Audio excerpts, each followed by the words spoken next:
Welcome to the Big Biz Show. Taking care of business. You want fast-talking, hard-hitting discussions on business and finance? Maybe with a barroom slant and some really salty peanuts? We're not counting calories. We're counting cash. Before we get to the man with the financial plan, meet the money team. Costa, Mary, now Captain Finance himself, Sully.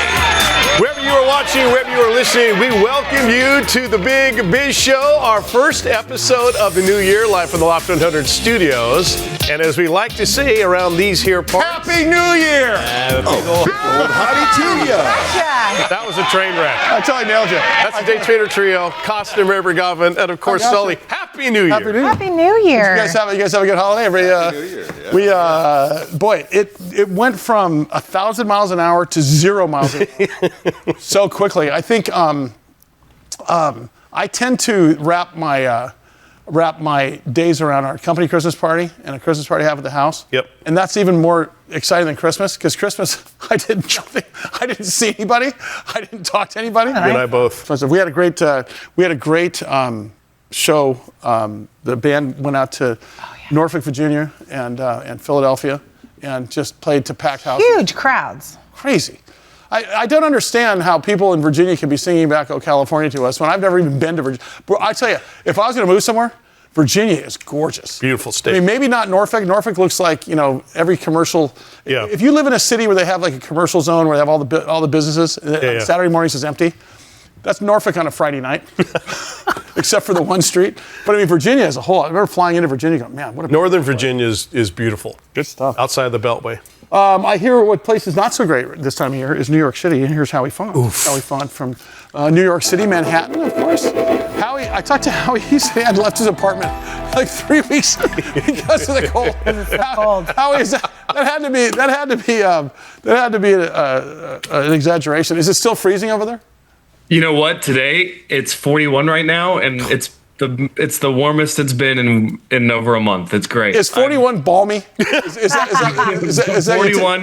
41 is I'm wearing shorts and all that. So you guys sweater weather at 41? At 41, we're in ski outfits. Oh my God. We're not going out. 61, I'm in ski outfits here. So, hey, Howie, Happy New Year. I trust you had a great holiday. There's some New Year's budget resolutions I thought was interesting that you sent over. Because budgeting, if we were to follow our U.S. government as an example, we would all be bankrupt by January 21st. if you look in terms of the same people who bankrupted Social Security, the Postal Service, the VA, shall I go on? You're starting off the new year on a happy note. Yeah. Well, I think there's some smart stuff that we could talk about really quickly regarding budget, because. And I want to continue this over the next couple of days because, Roth IRAs and such, people don't realize this is a good time to reset a lot of this stuff, right? Yeah, so that's a good call out with the Roth, because people don't know, but you can contribute to the prior year up until the tax deadline. So that's the real deadline. So you've locked in your income for last year because the year is over. So kind of what your limits are and all that. But now you have one more quarter basically to kind of find the money to do the 2025 retirement contribution, if that's something that you want to do. So now is a good time to plan and set up all that saving and everything that you need to do. Because it's if you can afford it, it's a great opportunity, and don't miss it. So is it still kind of like... Is it still put $1,000 under your mattress in case 9/11 hits again, you can't get to any cash? Is it still put 3 months worth of savings, pay off your credit cards, then invest? Is that sort of how the steps still go? The baby steps, as Dave? I think the New Year's a good time for planning because, like I said, you locked in the tax. You can kind of do your taxes now, which I know everyone immediately does their taxes on July 2nd, like me. But no, this is a good time to have a plan, to write it down. I want to lose 20 pounds. I want to save. I'm going to lose about 250 every 10 months. I mean, it's my cost. Yeah. Can I ask you? It's 241. Can I ask you, in terms of the folks, because remember, we've got the highest level technical traders listening to us, and we've got people that just are learning what the Dow Jones is listening to us and watching us. Sure. Do you suggest aggressively paying down any credit card debt before investing? Is that? Well, yeah. Now we're in standard financial hygiene, and yes, of course, I say it all the time on the show. But debt is reverse investing. Pay it all down. Pay it immediately. It's a guaranteed return. These people. I think it's not smart to keep, say, $1,000 in debt and then take $1,000 and put it in the market and try and beat your interest rate. Don't do that. Why take the risk? Pay down your 6% loan, or God forbid if it's credit card interest payments. And how many football games do we see Rocket Mortgage for the subscriptions this weekend? No. Flooded with them. Howie, how many people though hit the roadblock of, oh my God, I've got to pay for all of those Christmas presents that I purchased before I can even start thinking about paying off credit cards or paying the credit cards and then starting to invest? Yeah, too many. I mean, we are back to we paid a lot of debt down during COVID and during the stimulus. We sure did. Yeah. We are back to where we were. Era. But we're kind of back to where we were and a little worse off in terms of personal debts and total credit card usage in the United States. I mean, we're at a 30-year high, so I don't have numbers for you, 6 days into the year for Christmas presents, but I'm sure.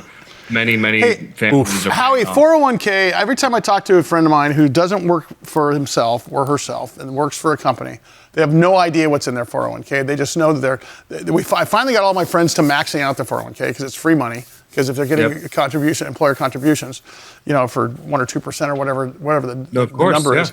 But how do you see, because I remember when I was working for someone, like I was working for iHeartRadio a million years ago, we had the mainstay family of funds. Yep. And you looked up and you tried your best to allocate for certain percentages into international, into small cap, into oil and gas or whatever. But within those prospectuses are 17 different funds. How can someone possibly do the research if they're just Johnny Lunchbucket or Cindy CEO on the street? Yeah, you know what? It's really, really hard. The only solace they have is, for now at least, the Brightscope and Morningstar? Yeah. No, the quick reporting, the first prospectus when you look at these funds, they should have a little box that says aggressive versus return scale. Right. And then it's a quick little paragraph. Basically, most people should be a quarter to a third in the total stock market, a smaller allocation into mid cap, and a smaller allocation into small cap. That's all in the U.S. And then if you have any remaining that you're comfortable with, do ex-U.S. because it just hasn't been worth it. I know Europe had a good year last year, but that's like a broken clock. But when you get to even $25,000 or $50,000 in savings, you can actually get a money manager. I mean, you're not necessarily going to get a UBS. You're not necessarily going to get. But there are Fidelities out there. There's lots of. It's harder for people's 401ks though, right? Yes, absolutely right. They're not allowed to do that, but you should be able to rebalance the actual funds. So it's definitely a Sunday morning task. You have to do some reading, but it's worth it to look at that twice a year. So. Hey, tomorrow I want to talk about Venezuela. Oil prices. What's going on there? We're going to talk about that because that's going to be a leading indicator for later in the year. Thanks, Howie. Appreciate that. Howie Font, market analyst here on the Big Biz Show. All right, we've got a whopper of a show coming your way. Do not go anywhere. We're back after this.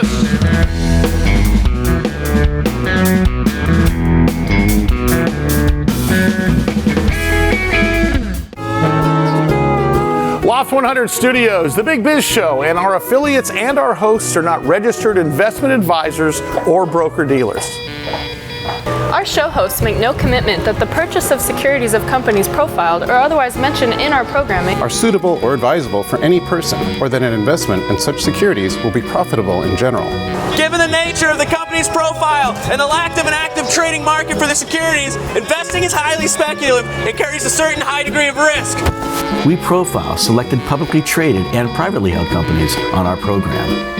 Most of these companies that we profile have provided compensation to Loft 100 Studios and its hosts for the profile coverage. From time to time, we sell shares of the company's profile profiled in the open market that we receive as compensation for coverage of client companies. But never sell stocks if we are speaking about interviewing or covering a public company who has paid compensation.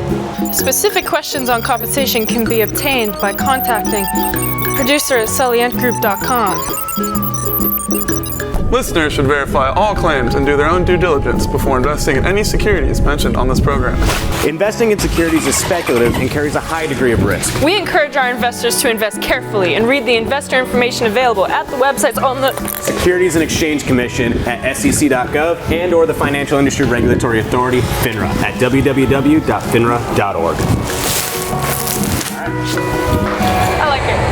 Hey, is that a rescue plane? Big Biz Show continues. We're live inside the Loft 100 studios in Southern California. As always, we appreciate you being along for our crazy ride. Always appreciate the Day Trader Trio being here. Best in the world, no less than self-taught. Back here at the bar, it is Costa, it is Mary Godwin, and it is Sully. Good to have you along today. After talking to Howie, I was thinking, I don't do New Year's resolutions. I do goals. Because a lot of New Year's resolutions is cutting stuff out. I want to put some stuff in. Yeah. Smart. Like certain things I want to try to do. I thought I'd do that. Like? Well, a few years back, it's about 5 years back, I remember having not surfed for about 10 years. I want to get back into surfing again. There you go. Learning a language. Yep. Okay. Read every single day. Those type of things. Because I'll tell you why, and it's such a selfish thing. Because you do New Year's resolutions, you don't nail them, hardly ever. But if you do goals, most of the time, you're like at 80%. Do you read every day? Oh, yeah. Yeah, I read every day.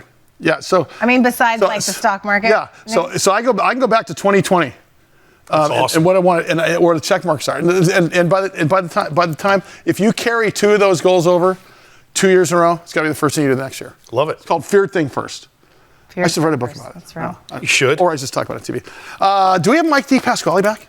Mike DePasquale, the chairman and CEO of BioKey International Incorporated. BKYI is their ticker symbol. Always great to visit with him. Mike, thank you for the time today. Happy New Year, sir. Hope it's getting off to a good start for you. Yeah, great. Happy New Year to you and all of your listeners. New Year's is getting off to a great start. Well, it's getting off to a great start until you start thinking about security and start thinking about biometrics and start thinking about identity. As I just got another email today about my identity being stolen. I now have to fill out with the IRS every year. They have to send me a brand new ID number every year. I've been spoofed so many times. You guys are right in the middle of this, but banking and defense comes to mind, Mike, when you think about Venezuela, some of the things that are happening. I know that you guys are not the tip of the spear specifically right there, but when you talk about cybersecurity solutions, and you talk about biometrics and stuff, you guys are right where you're supposed to be. Give us an overview of what's going on. Are we better off now than we were last year? And what are some of the opportunities you guys are seeing? Well, it's interesting you bring that up. From a macro level, the world order is changing, right? We just saw what happened this weekend, and that's only one element of all of this change that's happening. And so governments in particular are all on high alert, and security is top of mind. It's one of the top 3 or 4 items on their agendas. That's number one. But number two, enterprises and companies are, especially in the regulated industries like healthcare and finance and banking, are all on high alert as well. And they can't rely on anyone else to protect their infrastructures. They have to really rely on themselves. And that is creating just a great market thermal for BioKey. And when you couple that with what we bring to the table, which differentiates us from many of the other cybersecurity players out there, our biometrics, it's the most convenient and the most secure way to positively assure that individuals who have access to information, networks, and so forth are really who they say they are. So, it's going to be a great 2026. Unfortunately, again, it's a very volatile 2026 for us as citizens and for us as individuals, as you just described, having your identity stolen for the 3rd or 4th time.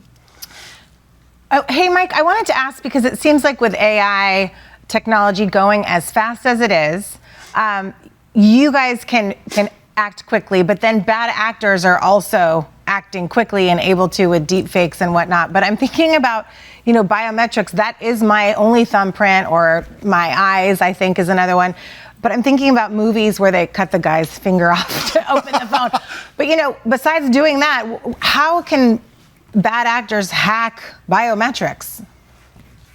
Well, look, nothing is perfect. But with the technology that we have today, for example, cutting your finger off, there was years ago, I'll never forget, BMW had put a finger scanner in the high-end BMW cars in Europe. And, a guy had his finger cut off and they tried to rush to the car to open it. Obviously, that doesn't work. We have technology now within our finger scanners that check for liveness. So, that's not going to happen. AI is certainly an element that we all have to pay attention to for sure. But when we develop our technology and we continue to evolve our technology, even using AI to help us get better and better at what we do, we can stay a half a step or a step ahead of the bad actors. But again, we don't live in a perfect world, and I'd be the first person to say that nothing is impossible and anything could be hacked. But we're up there in the 99.9% range that we can be secure. Mike DePasquale is the chairman and CEO of BioKey International Incorporated, ticker symbol BKYI. Hey, Mike, just as a reminder for some of the listeners, we're in more cities now than we were before, and such. Some people are seeing it for the first time. Give us an overview again about BioKey and exactly what you guys are working on. And then, of course, I know you guys are speaking at a conference coming up here at the end of January. This is a really big conference as well. But touch on both of those things for me, if you would. Yeah, well, as we were just describing and discussing, BioKey provides advanced authentication and ID technologies to protect infrastructure, to protect information on networks, to protect physical assets, to provide alternate methods for you to access those things. So most of us use passwords or tokens or even cards to access information. We provide 16 different factors, including our advanced biometrics, so that you have multiple options and you have the most secure options to access that information. We serve virtually companies and government agencies in every sector of the economy. So everything from, again, state and local and federal government, international governments and defense agencies, to banks, healthcare companies, schools, colleges and universities. So this cuts across virtually every sector of the economy and both enterprise and government. Mike, as always, appreciate the time. Thank you for being with us for the first We need show. more of you, Mike DePasquale. Yes, we do. I need John every week, pal. We feel safer when you join our show. Mike DePasquale, Chairman and CEO of BioKey International, Inc., ticker symbol BKYI. I will be here after the break. You should too. Big Biz Show rolls on right after this. Countries and all the ships at sea on the American Forces Radio Network. As always, a shout out to our brave men and women of the United States Armed Forces for what you do for us. The Day Trader Trio right there, they do it every single time for us here in the Loft 100 Studios. Back here at the bar, it is Costa, it is Mary Bert Godwin, and it is Sully. Hey, great to have you along today. 85 million TV homes strong. Of course, we're on radio on American Forces Network and everywhere else in the whole wide room. Mike Logozzo is going to be with us more and more as we talked about reAlpha, Tech Corp. He is the CEO of reAlpha Tech Corp, as you just said, their ticker symbol, AIRE. And we say Happy New Year to Mike for the first time. 2026, Mike. Thanks for making the time. Thanks for having me back. Happy New Year to you as well. Hey, Mike, we had so many emails last time you were on the air talking about what is a vertically integrated real estate technology company now versus it was in the year 2000. Because I remember vertical integration back in the year 2000 meant real estate companies were purchasing appraisal companies, they were purchasing mortgage companies, and they were also doing the transactions. Pretty much the same thing now, but there's an AI twist to it, and also it's saving buyers and sellers a lot of time and a lot of money, correct? Yeah, you nailed it. So basically what makes us different is if you think of the process the way it has been working in the past, you go to a realtor, then there's a handoff to a mortgage lender, then a handoff to title. What we're doing essentially is that vertically integrated platform. It's one seamless CRM. We have AI woven throughout the entire process, and it makes the process really faster, more frictionless for the customer. And again, we offer a rebate, as I'd mentioned in the past, and happy to tell you more about it again for those who utilize all of our services. I think what's interesting in this is looking at your investment highlights as a company as well. I think that's some smart moves and in directions that are going to open you up for 2026. Talk about some of the investment highlights for you guys as a company. So, just in the last quarter alone, the last 2 months, we ended up acquiring a digital realty company called Preview that opened us up into 12 states plus DC. And then just recently, about 2 weeks ago or so, we signed a definitive agreement to acquire InstaMortgage, which is actually a mortgage lender. In the past, we have been offering mortgage brokerage services. And this opens up our capability to go deeper into mortgage, higher margins, and then just makes the process even more frictionless for the customer because there's one less handoff now. Mike Logozzo, CEO, reAlpha Tech Corporation, ticker symbol AIRE. Mike, where does the appraisal step figure into all of this? We're sort of steering clear on the appraisal side. Okay. We think that there could be a conflict of interest potentially because when you're talking about mortgage lending and then you're also controlling the appraisal process. So, Gotcha. We're looking at potential partnerships where we could maybe do a referral, but that's one part of the equation that I think we're going to kind of have an arm's length at.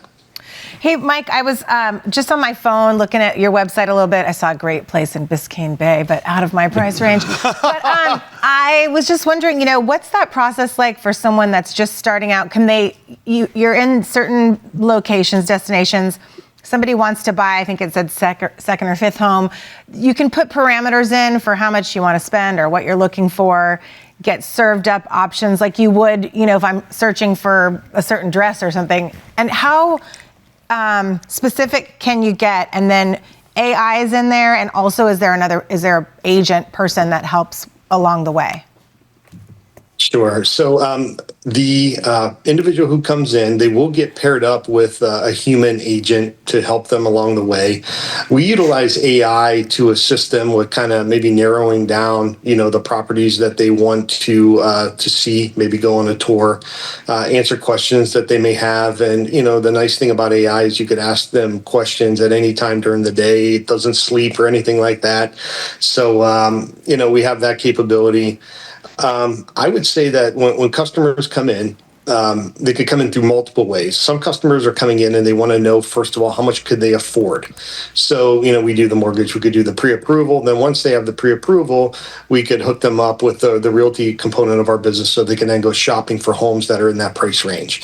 And then you have other people who just want to come in and, do searching for homes like they would on Zillow and then kind of start the process from there. So, there's multiple ways into the platform. Because we just did the Preview acquisition, we're in the process of doing some integrations between their technology stack and our technology stack. So you'll start to see some things, I would say, become continually enhanced over time here in the next month or two.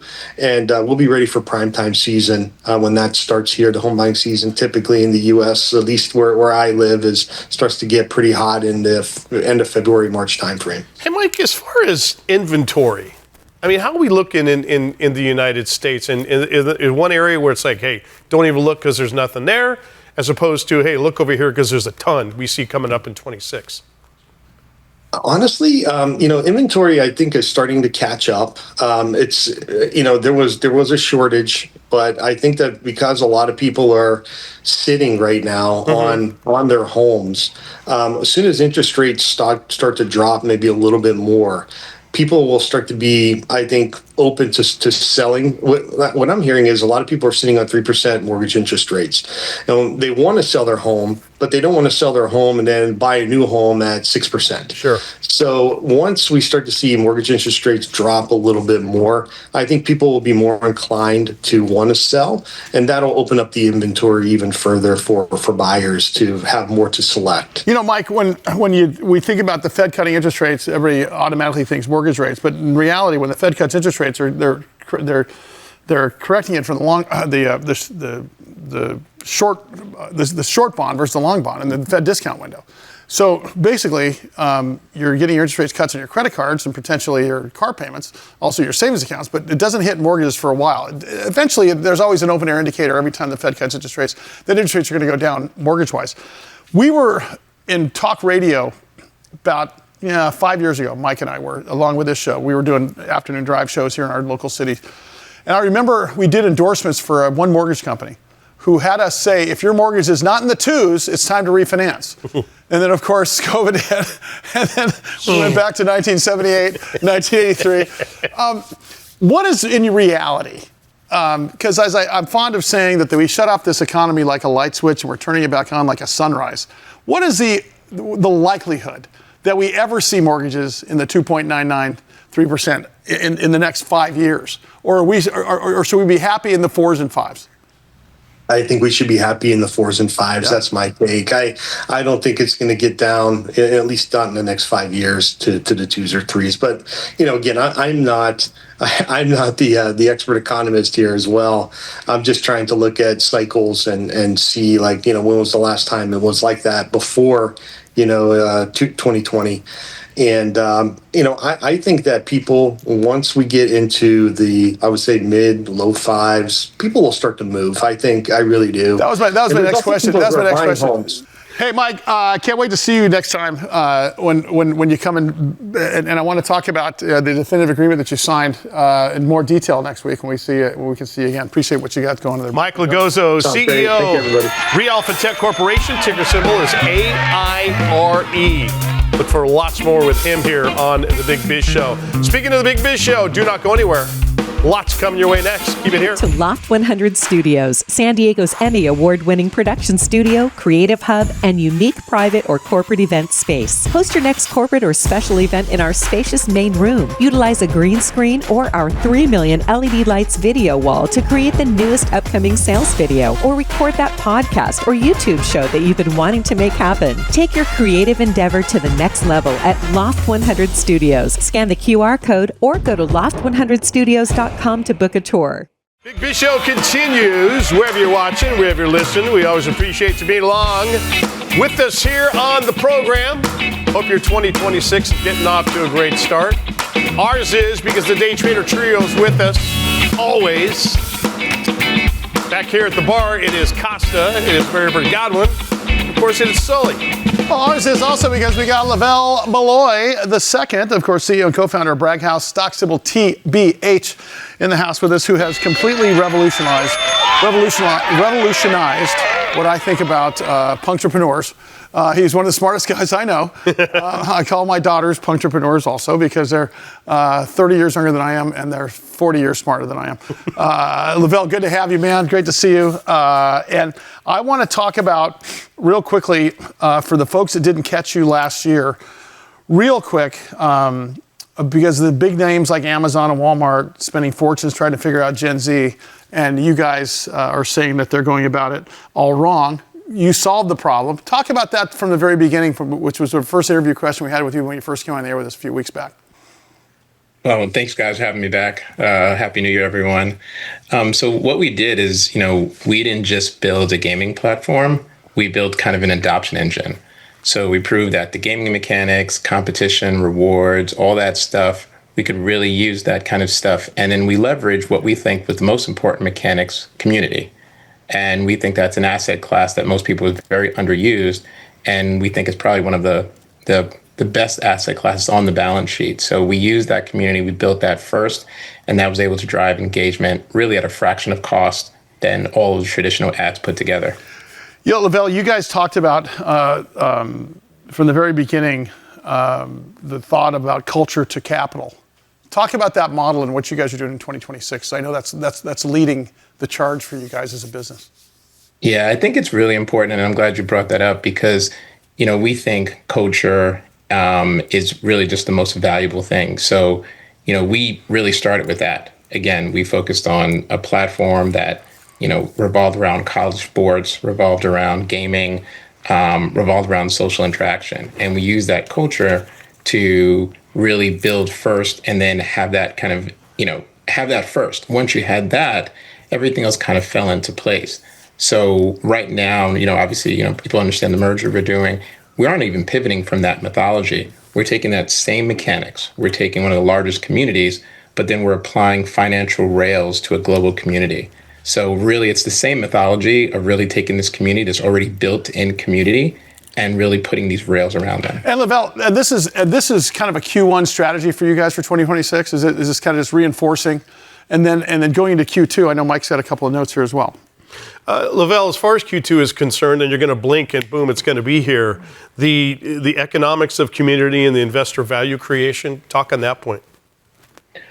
So really, it's the same. It's really kind of the same thing. So, for example, one of the things that we're taking is that, as we did before, we looked at traditional media advertisement. We said, hey, you know what? They're doing it wrong. So we kind of did the same thing for financial scale. So payment processing is something that's going to be a pretty big thing. And to understand that, you see this model that's, in our opinion, flawed. Merchants charge 2-3% tax on everything. And we can make money by buying that, but also making it more efficient. So our plan is to replace those expensive layers, install a blockchain rail that will settle for a fraction of that. And then what we're doing at that point is we're making an efficient way for people to transact money. Again, first conversation we had when Venmo and everybody was, kind of shocked of that. And all those things were new. So we're kind of taking that. And I think the importance from like an investor standpoint is, while this will be more efficient, the Visas and the MasterCards, they operate in the multi-trillions. So even if we captured well under 1% of that volume, we would generate a very significant amount. But more so, again, starting with the community, we're making it more efficient to work. Lavell, it's occurring to me, we've talked with you before about how you are meeting the customer where they're at. You're meeting this Gen Z where they are. And it's not only where they are, but where they are safe and comfortable and they trust.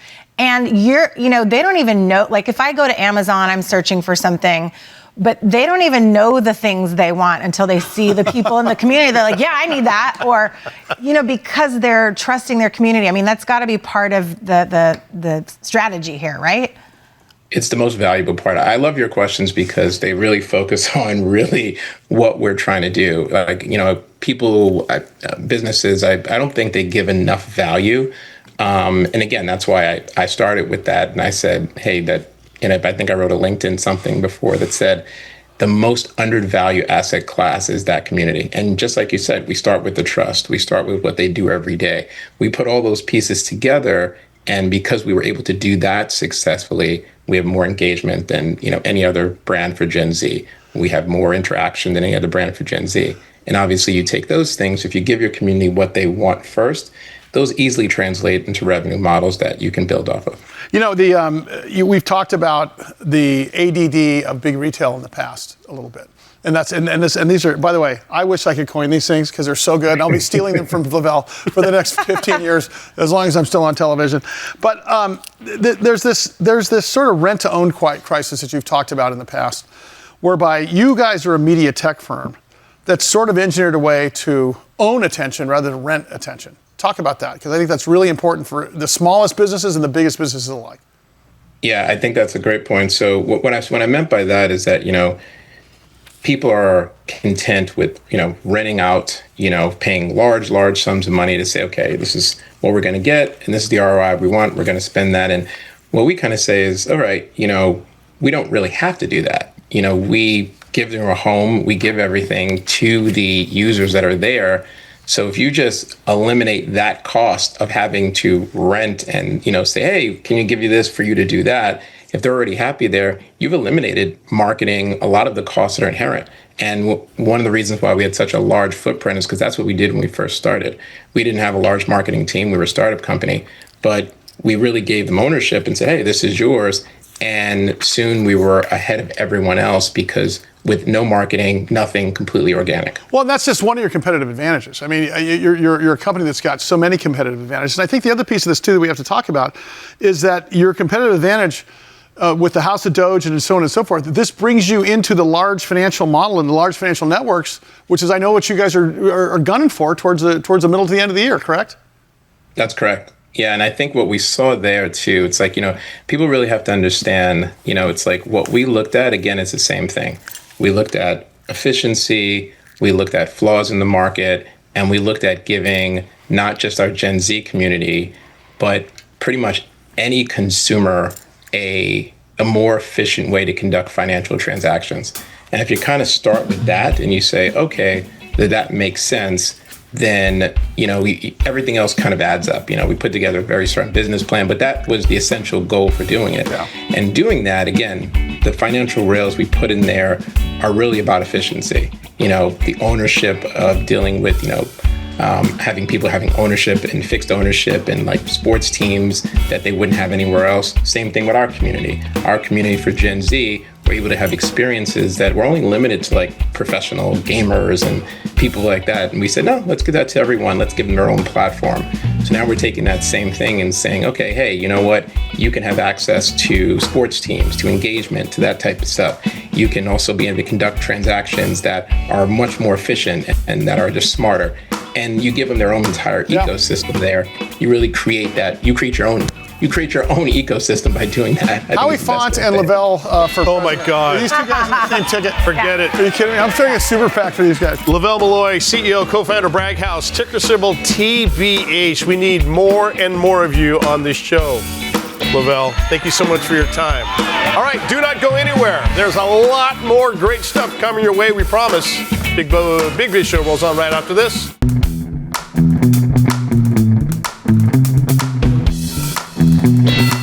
Big Biz Show continues.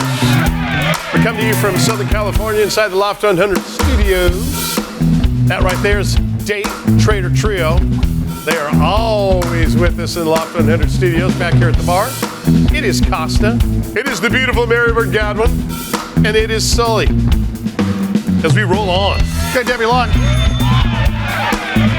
So, I have a question for you.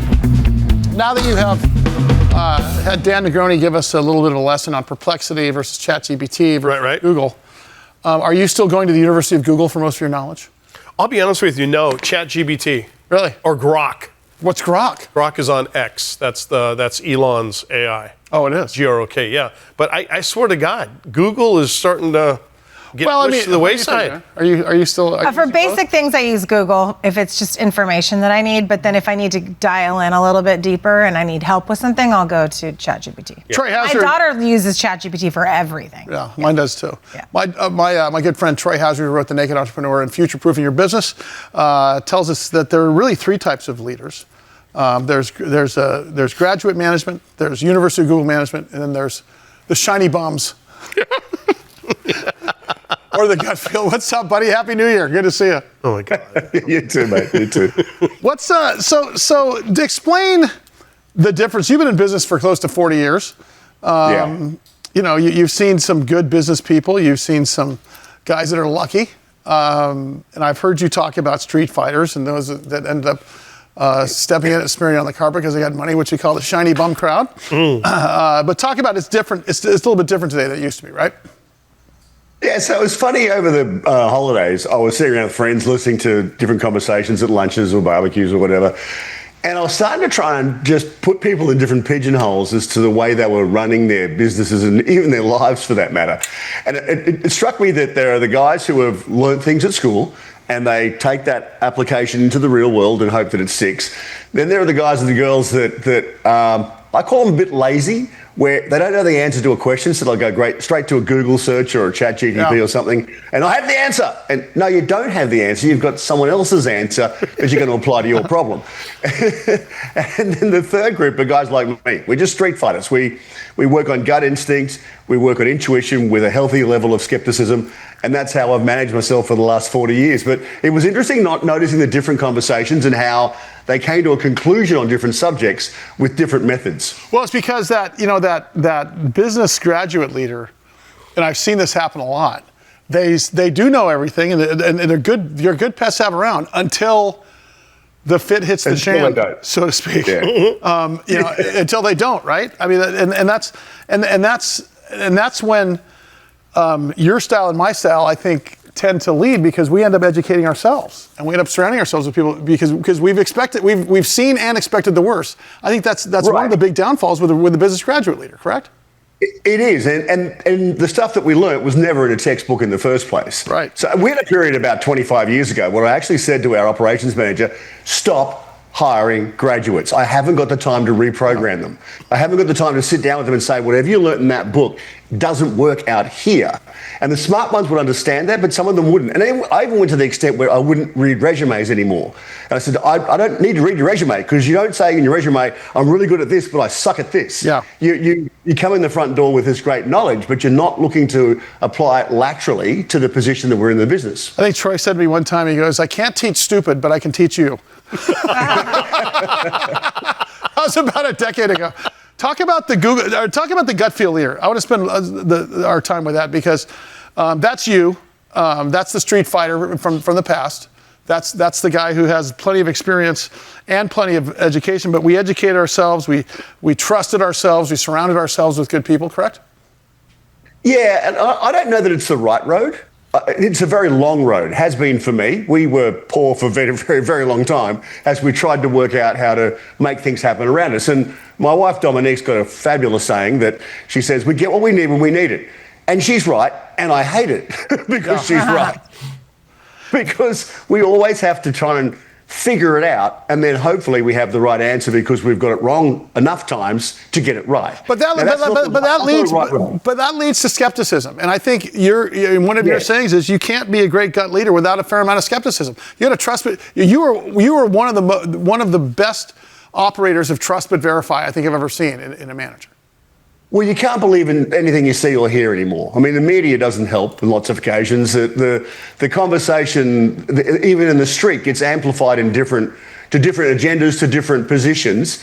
And so you've got to just keep gathering data from wherever you can, any source you can, and then try and triangulate to try and find the truth. And we learned a fair bit about this through the pandemic, when we were getting fed a lot of stuff and we were trying to triangulate our own personal lives to manage that. And I think that that's been a healthy lesson for all of us, where we've now come out of that going, you know what, I'm not quite sure I believe you. I'm going to go and find out some more information.